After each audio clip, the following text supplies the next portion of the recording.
Take number 11. We make mistakes and we learn from them.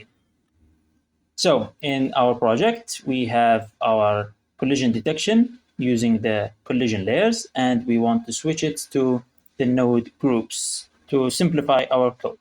So to do that, we are going to select our, for example, collision detection, which is the teleporter door.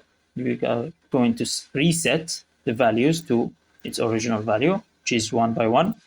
And we select our player, we set the values,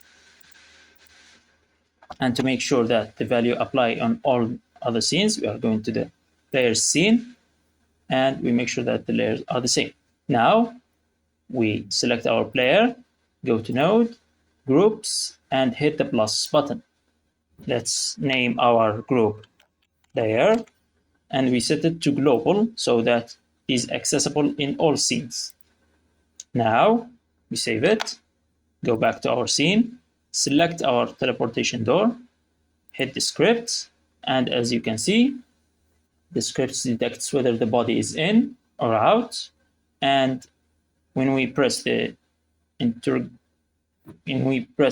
interaction button, it changes the scene to the kitchen one, which is this one. But as you can see, the script doesn't use the groups, so anybody enters will detect or will trigger the teleportation event. This script used to work since we had collision layers and it will detect only the player. But for now, since we are using the node groups, we are going to change the code a little bit.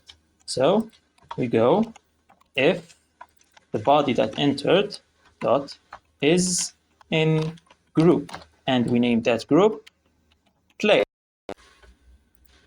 If that is true, we are going to set entered to true. And the same applies when exiting. So if body dot is in group player, then entered will be false. Now when we test the scene, as you can see, we have the player, and when we move to the teleportation door, press E to interact, it is working.